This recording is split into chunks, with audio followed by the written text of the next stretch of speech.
Okay, now man comment is on which one about it.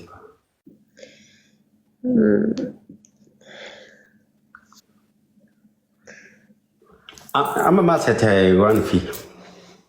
Anama yada like neck yagesa ka wujechu. Harum city mundanda. Harum. Garu? Hara yo city me. Arumata na anafisile want to you in Jenishu. Want to suni kan kabo. Ani want ani oneti kesa yadu way. Yo turre, Kenya so jale kano will be turre. Gafa jasa city be. Gafa san want an barba the sunto ubate. That's not a marivi. Ana keessatti garaa keessatti dasna jechuu abaatu malee yaada san irratti yaadee waan gochuu qabdu goote erga sanii gaafsa murteessiti. Waan ta'eef gaafii kiyya xumuree bara. Ati ammoo iyyuu mee gaafii kee Linda Dalena hinte bara kan jaalattu hedduu si jaaladha. Adannaaqiin ishee adannaaqiin hedduu si jaaladha. Jettee naa himtee turtee bara. Yaadatta? Bara dannaqa bira iyyuu waan taraa jiru natti fakkaate. Yaadattee turtee bara. Naan jechuun naaf himtee turtee bara. Si jaaladha. Ammallee hedduu si dinqisiifadha. Hedduu hordofaa keeti. Naan jettee turtee.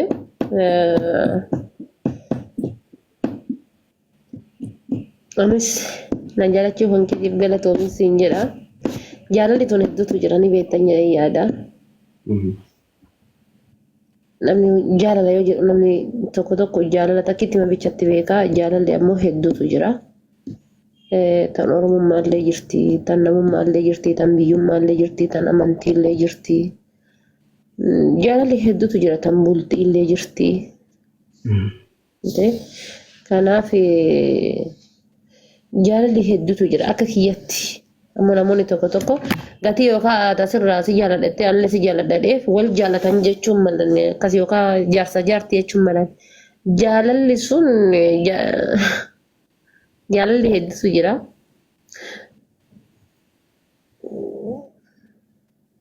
Sanuma siin jechuu barbaade. Okay. Yeah. Dhugaadha akkasi dinqisiifadhu dhufillee akkasi jaaladhullee.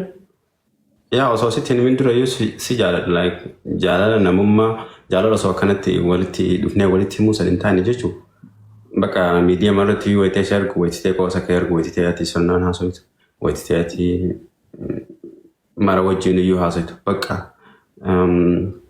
nama tokko jechuun ati fakkeenyaaf ati iyyuun akkuma keetitti iyyuu nama tokko yeroo sooshaal miidiyaa argitu namni kun sammuu akkana kan akka qabaatu. Osoo ani nama isaa ta'ee isaa wajjin jiraadde osoo ani waa balleesse iyyuu namni kun irra naa tara. Fakkeenyaaf yeroo tokko yeroo si arrabsanillee arga yeroo si jajanillee arga waa baay'ee arga waan ta'eef yeroo waan kanniin marayyuu irra tarte ati immoo nama gaarii taate nama gammachuu taate waan pozitiivii haasoitu immoo bakka namni kun osoo ani nama isaa ta'ee ani waa balleesse iyyuu namni kun bakka jira miti. Nama 500 wajjitee irra taru ana tokkicha kan akkamitti akkana waliin jiraatu. So wanta akkasii sanillee ayyaadha dhugaa dubbachuuf. Maybe namni wal jaalatu haga dhumaatti illee wajjin jiraachuu dhabuu danda'a si galee. Garuu ammoo waan akka ani yaadu kan atillee yaaduu dandeetta nama tokko sooshaal miidiyaa irraa argitee atillee akkasuma yaadda. Anillee akkasuma yaada. So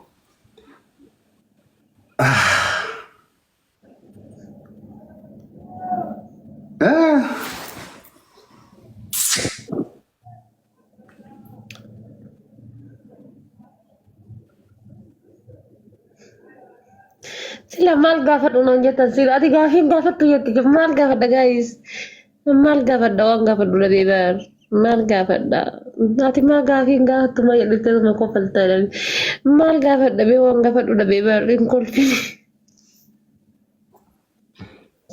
maal gaafadha waan gaafadhu dhabee. Ani baay'ee wanni asirra dubbachuu barbaadu wanni tokko yoo jiraate waan fi ani akkas jaaladhuu fi like akka nama kamiirraayyuu nama addaa naaf especially akka taatee si jaaladhu namni natti mun qabu aan ofii fitim garuu ammoo namni aan akka isii jaaladhu. Piraankiin godhaarra ati piraankiis godhaarallee jedhanii bar. Okay waan tokko akka namummaatitti si jaaladhee akka namummaatti sitti mekana ka si jaaladhu kana namni onneetii keessa illee argu ana bichatti of argamiti.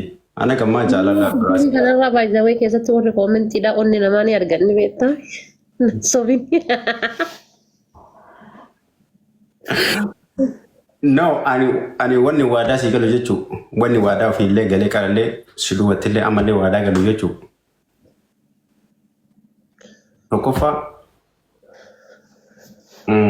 osoo si jaaladhellee ammuma sitti mun barbaadu osoo si jaaladhellee jaalala dhuunfaa sana osoo si jaaladhe jechuun jaalala gara boodaatiin walii hajamnu sana osoo si jaaladhe ammuma daddaffii kanatti sitti mun barbaadu garuu daddaffii kanas hin beeku.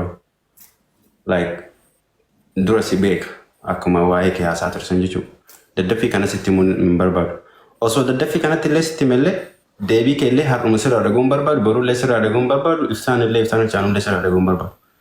Akka ati waa'ee kiyyallee kanallee barattee anaa miti yoo maatii kiyyallee barattee achi booda natti himte dasanadhaan wannuma si gaafadhu jechuudha. So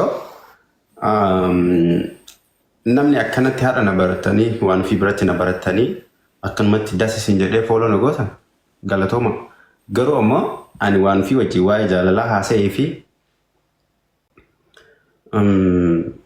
ani waan fi wajjin waa'ee jaalalaa haasa'ee fi waan fi na wajjin waa'ee jaalalaa haasa'eef yoo fooloo na gootan jechuun suni dhimma keessa ani keerin godhu. Ani waan fi wajjin waa'ee jaalalaa haasa'eef isin yoo fooloo na gootanii yookaan an pirankii isii godhaa jettanii yoo fooloo na gootan fooloo nan godhina. Yoo gara akkasiin na gootanii jiraatan illee fooloo keessan deeffadha sinigalee. Lammaffaan immoo tiyyuu ani yoo si jaaladhillee yoo waliin jaalatin illee wanni waadaa sii galu sillee miidhu siinillee waliin dhabu jaalala keelleen qannasu bakka akkuma duraanii san. Karaa jaalalaati yoo sitti yaaddellee yoo misteekiin ana biraallee dalagamee si biraallee dalagame misteekii isa yoo sirreessuu dandeenye sirreessan yoo sirreessuu hin danda'amin dammoo ani bakkuma duraa san jira. Like akkuma duraanis si jaalladhu san jaalaluma santu dhabame malee ani akkuma duraa sanis si jaalladhaa jechuudha. Sigalee kanaafuu ani irratti illee jaalala dhuunfaa waan ofiitti himaa jiru isin illee gaafii na gaafachuu qabdi ani illee gaafii si dhaga'uu qaba isin illee waan kana like waan kiyya kana illee baruu qabdi. Ani illee gaafii isii irraa dhufu dhagahuu qaba. So booda gaafii kiyya xumuraa maybe jaarraa ta'uu danda'a, maybe 15 har'aa ta'uu danda'a, maybe 7 har'aa ta'uu danda'a yoo na ariifachiise. Heexoonuu akka dhuganitti nama baastee miti. So yoo na ariifachiise baay'ee na ariifachiise as kaleessa. Yoo na ariifachiisin isin illee waan kiyya habeetti yoo jedhe immoo achi bunnee jechuudha. 15 yookaan 6 yookaan 6 gaafa gaafa wayittimnaa jechuudha gaafa wayittim. So kanaafii walumaa galatti warri ani waan fi wajjin haasa'e fooloo na gootan fooloo na godhina. Warri ana akkanan na jaalattanii mucaan kun Oromoodha kan jaalannaani haa guddatu illee jettan fooloo na godha. Isii wajjin haasa'eef dammoo warri fooloo na gootan fooloo nallee hin godhina. Fooloo yoo qarna gootan illee narra deeffadha. Ila waan tokko jira beektanii obboleeyyan tiyya jala kanatti warri waan takka barreessaa jirtanii. Ana akka kiyyatti dhuunfaa kiyyatti akka kootitti jechuudha. Bultiin hiree rabbiiti. Maybe yoo rabbiin anaaf isa waliif qoodee jiraate osoo kabiraa hafee miti inni osoo miti isaa miti jechuudha. Uumma feete jidduu keenya jiraate osoo innuu na jibbee innummaa mataa isaatu osoo na jibbee rabbiin buddeena kiyyaaf isaa guyyaa takkaafillee taatu walitti dabalee jiraannaan wanni addaan nu fageessu tokko hin jiru. An akkasitti namata. Nu waa hundayyuu wallaahi rabbiin gargaarsifadhaa rabbitti namanallee. Waa hunda akka rabbii fixu rabbitti namanaa. Meebi yookaan gatii ana sirraa kokkolfuun maal wantoota tokko jedhuu fi fuutanii waan tokko haasa'uu dandeettan. Wama hundaa rabbitti hirkifadhaan. Rabbitu fidaa rabbitu fixaa jechuudha. Rabbiin maal irraa nu uumee nama nu godhee maal walitti qaqqabee asiin nu gahuun dadhabiin yookaan buddeena kiyyaaf ka isaa walitti nu dabaluu illee dadhabu addaan illee nu fageessuu hin dadhabu. Waa hundinuu qooda rabbiitii jechuudha. Nagtani qooda rabbii tan akkasitti naman. Jaaladhes yoo isaan adda bahe hin gaddu. Because jaalalli anaa haarayaa miti jechuudha. Anaaf jaalalli haarayaa miti. Bu'aa baay'ee hedduu keessan darbeera. Eebi miidiyaa kanarratti isinitti ni maddu yookaan namatti ni maddu malee an akka dhuunfaa kiyyaatitti bu'aa baay'ee hedduu waan ilmi namaa lafarratti argu hunda argee keessa darbeera. Umriin kiyyas gahee haa ta'u hanqa osoo hin gahinis haa ta'u waa hedduu keessa darbeera erga dhaladhee hagana gahee jechuudha. Gatii kana ta'eef ani rankaayan. Taani ammoo namoonni tokko fooloo fi fammasuu fi minaamina jettanii ansilaa akka kootitti miti fooloo tiktookiidha akka boru gubatu miti. Osoo akka kiyyatti an qabeenya godhadhee namni biroo ana biraan qabeenya godhate. Nagitanii an jabaadhee namni biroo na ladda an jabaateeti hedduu natti tola. Because ilma Oromooti. Diinaafuu hin gammadaan waan diinni argatuufu jechuudha. Inshallah wama barbaade haa ta'u waan diinni argatuufu hin gammada. Ana biraa yoo fammase, ana biraa yoo jabaate, ana biraa yoo fooloo argate, ana biraa yoo beekamtii argate, maybe gaafa yookaan boraan miidiyaa kanarra hin jirre ana caalii hayyuu ta'uu danda'a. Ana caala beekaa namaa ta'uu danda'a. Yookaan waan ani isin hin fayyadne waggaa hagana asirra taa'ee isin hin fayyadne inni boru isin fayyaduu danda'a. Rakkataa wayii mana isaa keessa gargaaramuu danda'a. Kan warri xiyyeeffannoon keessa waa'ee fooloo ta'e jechuudha. Rakkataa wayii boru mana isaa keessa gargaaramuu danda'a. Beelaa wayii mana isaa keessa beela bahuu danda'a. Ammas waa wayiitiin isin gargaaruu danda'a. Rakkattuu mana madaam takka sagalee ta'uu danda'a. Kun miniingilasiidha jechuudha. Fooloof namni maal jechuun miniingilasiidha. Ana biratti akkas. Namoonni deebuu fooloo qaban. Nama tiktookiin kun meeqa kun abbaa abdii gizee argitan 800 600 hillim jedhaa jira jechuudha. Fooloo akkuma takka akkuma lama namni wal godhu sanii miti jechuudha. Yoo jaalattan akkuma inni jedhe fooloo godhaa. Lakki hin barbaannu jettan dhiisaa. Mirgaa fi dirqama keessan sun faamiliitii argitanii. Taani ammoo tabultiidha. Anis isa jaaladhee isa jibbeedhaaf osoo hin taane. Isa jaaladheef osoo hin taane osoo isa jibbu rabbi isaan na qabuu danda'a. Ilma jibbantu abbaa fardaa dhaala ka jedhantu jira.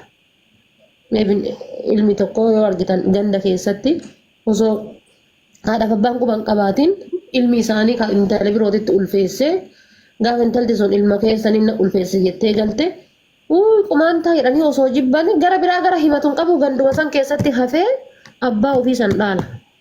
Lafa san dhaala jechuudha. Gara fidan hin qabu kaawwai gatanii dhala ilma isaaniiti jechuudha. Kanaafuu ani ka jaalalaa rakkoon qabu. San akkamitti akka oofana beeka. Taani jaalala inni na jaalatellee isaa rabbitu beeka. Anis more maybe yookaan isaa ol jaalachuun mala. Yoo dubbachuullee dhabe isaa ol yookaan jaaladhee jira ta'uu danda'a. Yookaan inumaa yoo onnee keessaallee isan qabu ta'a. Sanaan rabbitu waliin beeka. Waa hunda uffatan waa hunda dubbatanii. Kanaaf miira keessaa baya. Yoo jaalala dhugaa ta'e maashaallah nuu jedha. Yoo jaalala sooshaal miidiyaallee ta'e akkasuma maashaallah jedha. Nu faarsuudhaaf illee rakkatinaa nu arrabsuuf illee rakkatinaa isiniin jedha hordoftoota koo. Maaliif hadha nu arrabsitanii boru ammoo maal jettanii nu faarsitan? Kaleessa maal irratti arrabse jettaniiti. Ammallee hadhallee fooloo godhuuf rakkatinaa boru ammoo irraa kaafachuutu isin dhiba jechuudha. Isiniif galee miti. Yoo hadha isinitti tolee haalaaf amalli isinitti tolee fooloo gootan fooloo godha.